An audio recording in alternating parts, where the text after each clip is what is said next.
Hey guys, आज हम लोग इंग्लिश बोलने का रामबाण तरीका सीखने वाले हैं। रामबाण तरीका बोले तो कुछ ऐसे पॉइंट हैं जिन पॉइंट के बारे में हम लोग डिस्कस करेंगे। तो let's start now. Welcome to Grace English speaking.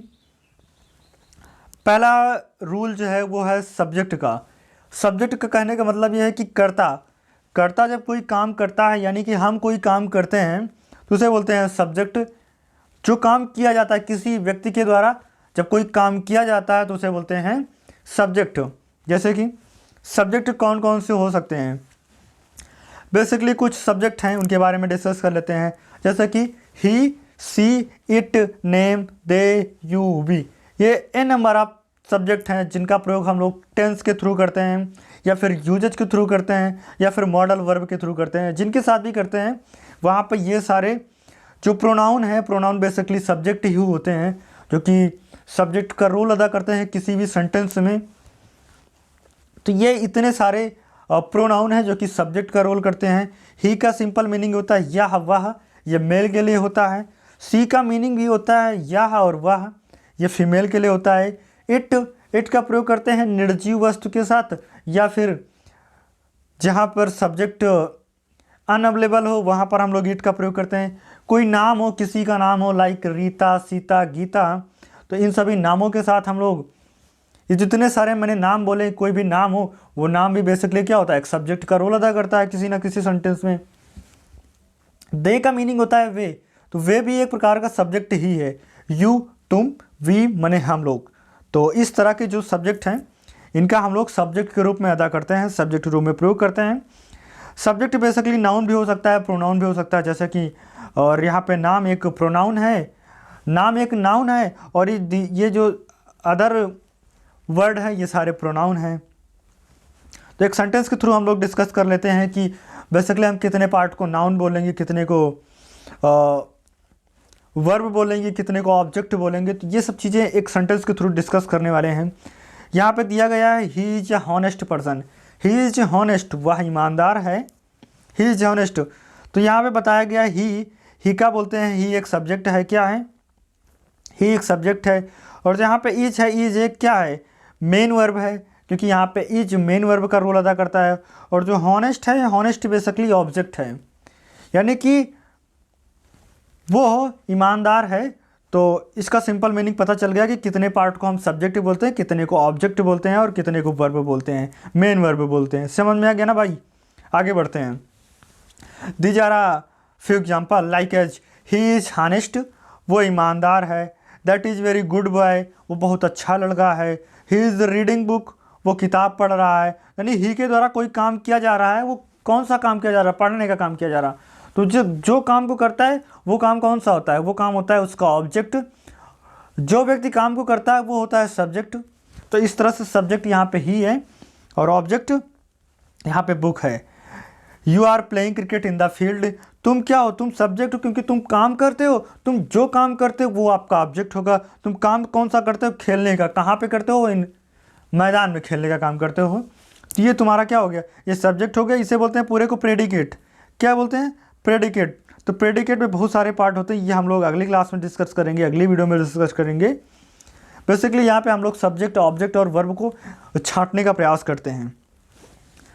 अगला रूल जिसे बोलते हैं वर्ब का, मैंने वर्ब के बारे में डिस्कस करने वाले हैं। वर्ब बोलते हैं कि यानी करता, यानी कि सब्जेक्ट, यानी कि डूअर, जो काम को करता है उसे बोलते हैं क्रिया बोलते हैं हिंदी में। क्या बोलते हैं? क्रिया। क्या बोलते हैं? क्रिया। जैसे कि क्रिया दो तरह से हो सकती है, एक होती है मेन वर्ब, एक होती है हेल्पिंग वर्ब। क्या होती हैं? मेन वर्ब होती हैं। हम आपको क्रिया पहचानने का सबसे सिंपल फंडा बताते हैं कि जो आप दिन भर में जितना सारा काम करते हैं, आपका जो एक होल डे होता है, उस होल डे में आप जितना सारा काम करते हैं, जैसे कि नहाना, खेलना, उठना, बैठना, पढ़ना, लिखना, घूमना, टहलना, बातें करना, ये जितने सारे आपने काम किए, ये सभी सारे काम आपके क्या हैं? ये सभी क्या हैं? वर्ब हैं, क्रिया हैं, आपके द्वारा किए गए काम हैं। ठीक ना? अब हम बात करने वाले हैं कि मेन वर्ब किसे कहते हैं, हेल्पिंग वर्ब किसे कहते हैं। क्या? मेन वर्ब और हेल्पिंग वर्ब। मेन वर्ब होता है जो मुख्य क्रिया, मेन वर्ब को हम लोग बोलते हैं मुख्य क्रिया। मुख्य क्रिया किसी भी वाक्य में, किसी भी सेंटेंस में अकेले नहीं आ सकती। ठीक ना? अकेले नहीं आ सकती, कभी कभी उसके साथ हेल्पिंग वर्ब का आना जरूरी है। क्या आना जरूरी है? हेल्पिंग वर्ब, यानी कि सहायक क्रिया के साथ आ सकती है। क्या हो सकती है कि मेन वर्ब हमेशा हेल्पिंग वर्ब की सहायता से काम करती है, बट हेल्पिंग वर्ब खुद ही मेन वर्ब का रोल अदा करती है। हेल्पिंग वर्ब बेसिकली क्या करते हैं? हेल्पिंग वर्ब ये बताते हैं कि सेंटेंस है कहाँ का, यानी वो प्रेजेंट का है या फिर पास्ट का या फिर फ्यूचर का। हेल्पिंग वर्ब का काम होता है कि वो सेंटेंस को गेट आउट करना कि वो कहाँ का है, प्रेजेंट का है, पास्ट का है या फ्यूचर का है। बल्कि मेन वर्ब की सहायता से एक सेंटेंस का निर्माण करना। आगे बात करते हैं। He is a house, he is a house, he is very intelligent person, वो बहुत ही बुद्धिमान व्यक्ति है। He is going to market, she is cooking food, he is bathing in the river. तो जो आप ये देख रहे हैं, ये गोइंग, कुकिंग, बाथिंग, ये क्या है? ये मेन वर्ब है और मेन वर्ब के साथ हेल्पिंग वर्ब आई हैं, इज। तो हमने बताया कि मेन वर्ब जो होंगी वो हेल्पिंग वर्ब की सहायता से ये डिनोट करेंगे, ये इंडिकेट करेंगे कि सेंटेंस वाकई में किस टेंस में है, प्रेजेंट टेंस में, पास्ट टेंस में या फ्यूचर टेंस में। तो हमें इन सेंटेंसों को देख के पता लग रहा है कि इच ये डिफाइन कर रहा है कि सेंटेंस प्रेजेंट में है। सेंटेंस कहाँ है? प्रेजेंट में है। तो प्रेजेंट के साथ सेंटेंस को बनाया गया है। इजेएमआर का प्रयोग करते हैं प्रेजेंट में। क्या करते हैं? इजेएमआर का प्रयोग प्रेजेंट में करते हैं। वो भी ये सेंटेंस कहाँ के हैं? प्रेजेंट कंटिन्यूअस के हैं। कहाँ के हैं? प्रेजेंट कंटिन्यूअस के। और ये जो है इन्हें बोलते हैं यूजेज के सेंटेंस या फिर हेल्पिंग वर्ब के सेंटेंस बोलते हैं। समझ में आ गया ना? आगे बात करते हैं। तीसरा फंडा है वर्ब का। वर्ब को तो मैंने डिस्कस कर लिया। अब तीसरा फंडा है ऑब्जेक्ट का। ऑब्जेक्ट मतलब क्या होता है? पूरक। किसी भी वाक्य का जो संपूर्ण निष्कर्ष होता है वही ऑब्जेक्ट होता है। उसे क्या होता है? ऑब्जेक्ट। कर्ता जो काम करता है उसे बोलते हैं ऑब्जेक्ट। क्या बोलते हैं? पूरक बोलते हैं। क्या बोलते हैं? पूरक बोलते हैं। देख लेते हैं कि यहाँ पे कौन कौन सा पूरक होगा। He is reading book, Sonam is not kill a bird, यानी killing a bird. Sonam was not killing a bird, my birds were not on the table, my books were not on the table. He is reading book, Sonam was not killing a bird, my books were not on the table, we shall go to school tomorrow, I will read a book. He के द्वारा पढ़ने का काम किया जा रहा है। क्या? किताब पढ़ने का काम किया जा रहा। सोनम के द्वारा पक्षी को मारने का काम किया जा रहा।